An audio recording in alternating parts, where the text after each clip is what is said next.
Hi, Year 10. I hope you're well and you've had a nice weekend. This week is a little bit different because on Tuesday and Thursday this week you've got your academic reviews with your teachers. So I will only be setting a lesson today. So you've got the hour on the Monday. And then because a lot of you will be in meetings tomorrow, I didn't want to set too much for that lesson. But because some of you might be having your reviews on Thursday rather than tomorrow, I am going to set a little bit.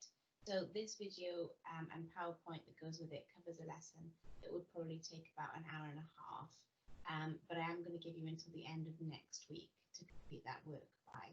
Okay, so you've got until, I can't remember what that date was, I'll put it on the work.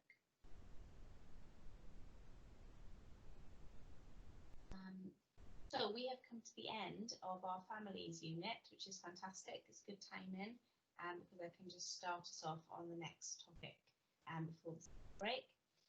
And so the final thing for families unit is to look at research methods that we use in sociology to find out about families and to just put it all together by doing a little bit of evaluation and practicing skills.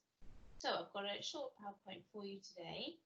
And I've also emailed you a scan of pages 132 to 135 from the textbooks to end the chapter.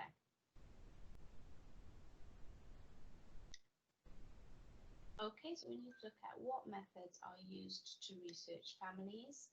And our today is to describe and evaluate methods used to research families. Key terms that you need to know what we mean by an attitude survey, time budget diaries, time budget study, and I will be going through these in the PowerPoint, so please write them down in your notes. We'll also be looking at some key that we've looked at before. Those are Delphi and Leonard and Young and Will. So on page 132, one of the first things it mentions there is an attitude study. An attitude survey, and it refers to something called the BSA survey, and the BSA stands for the British Social Attitudes Survey, and this is a survey that happens often, always in Britain, and it's been going for a really long time. So it's always based on a random sampling of A, and then the random sample have structured interviews, and it's around 3,000 people every year that are asked, and I think I said it's a random thing. Many of the questions that are used in the survey are repeated over time and have been used for a long time, so it's really good for showing us how attitudes change over time. And I'll show you a little video, but you can also go online and look at the British survey, the British Social Attitude Survey, and the results are published, so you can go and do a little bit of research on that. So this video is of the survey results for the BSA survey in 2013, survey number 30. We are now on survey number 36 and those results are out. So this one is 7 years old. But it does show you the kind of questions that are asked and the different categories that are still asked today. And so I think it's interesting to have a look at that as well. But like I said, you can find all of the other results online if you type in BSA survey.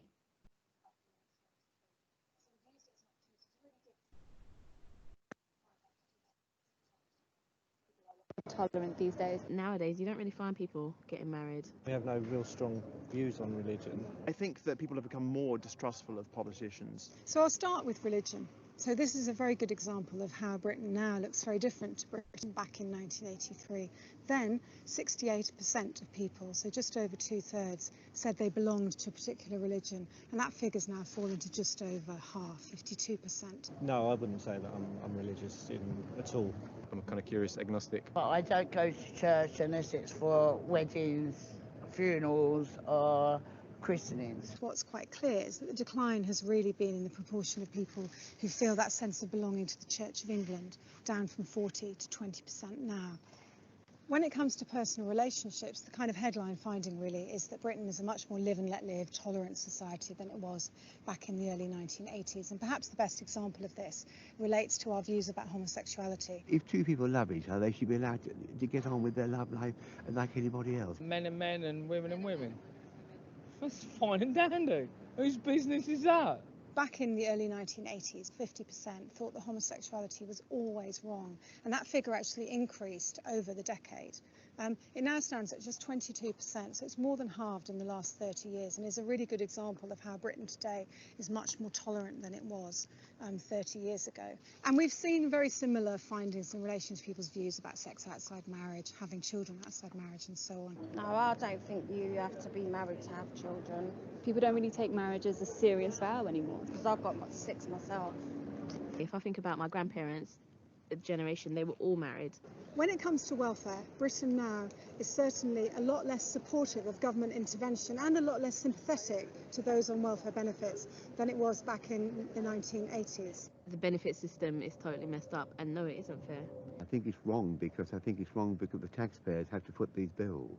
Back then, in 1987, for example, 46% of people took the view that unemployment benefits were too low and caused hardship for those receiving them.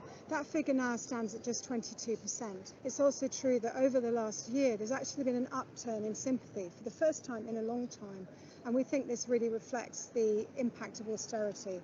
I think people are slightly changing their attitudes towards it. I think it's a real shame that it's become under such attack recently. I think there's a lot of misunderstanding about it and a lot of misinformation.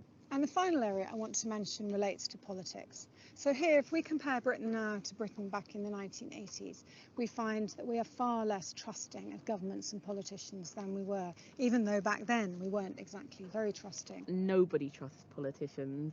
I trust some of them, yes. I don't particularly trust politicians, no. Winston Churchill and Margaret Thatcher. So in 1987, just under 4 in 10 people trusted government to do the right thing for the country rather than the party.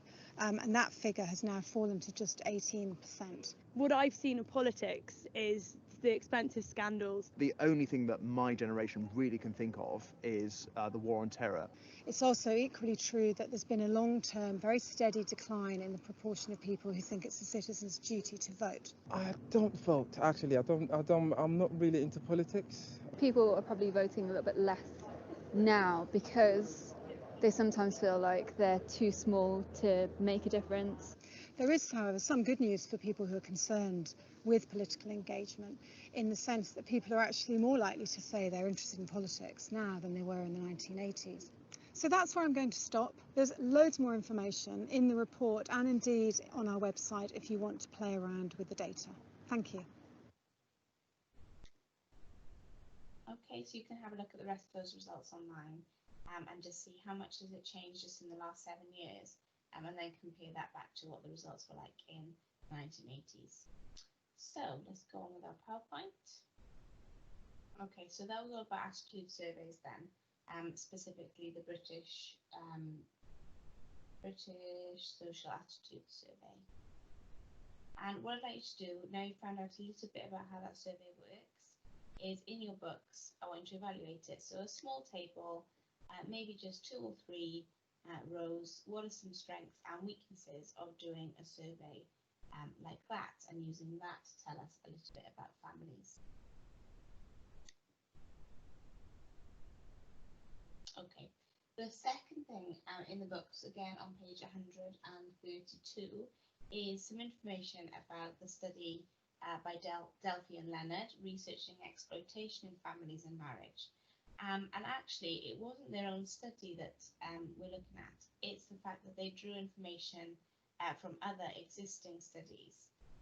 So this particular bit of work that they were doing on exploitation in families and marriage, they looked at 3 different research studies on kind of families in working class backgrounds. First of all, they looked at a study on workers of a production line in a car factory in Luton in the 1960s.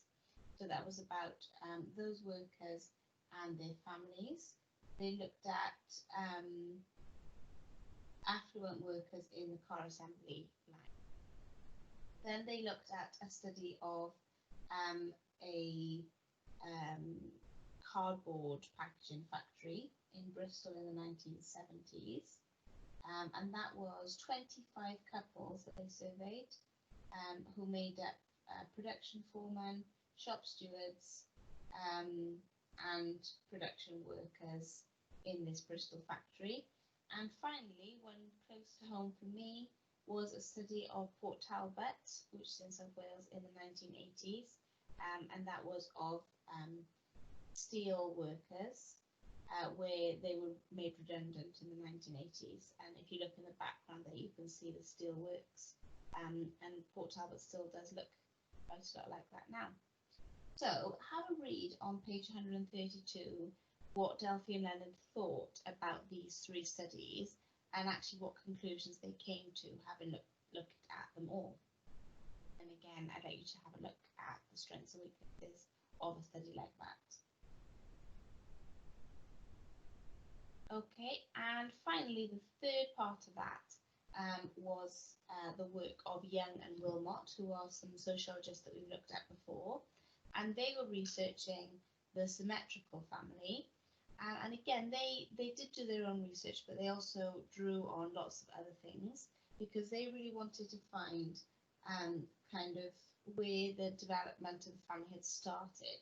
So they went back and looked at historical research, but they also did a social survey and a time budget survey.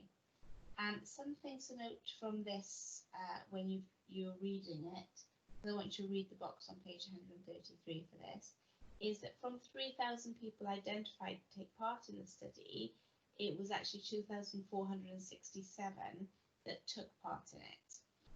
Out of those, only 1,928 people were interviewed, and what they were trying to find out was a time budget study. So they were trying to find out how long, say, a mother or a woman in the family spent doing certain jobs compared to how long a man in the family might be doing them. And only 411 people from the study actually completed those time budget diaries. So when you've read that information on page 133, last one I want you to do is a strengths and weaknesses table for this study, please.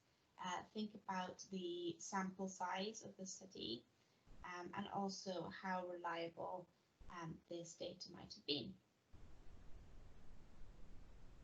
Okay, the last thing I want you to pay attention to on that page, please, 133, is the exam practice question.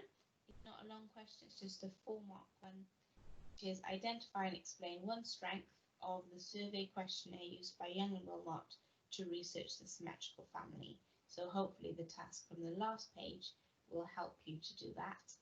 That's a 4-mark question, so you don't need to spend a very long time on that. But I would like to see those answers, so you can either type them or write them down and take a picture.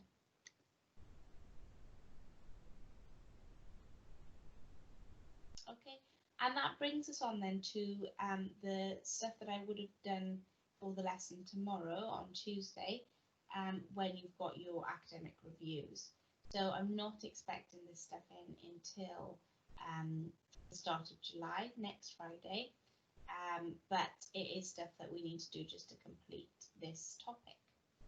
So all of this comes from, again, the textbooks, which I've scanned and sent to you, pages 134 and 135. And the first activity is all about the links that we can make between topics that we've looked at. So all of this is to do with the functions of families, and we can see around the outside there are lots of things that we could say about the function of families that we've studied. So we've looked at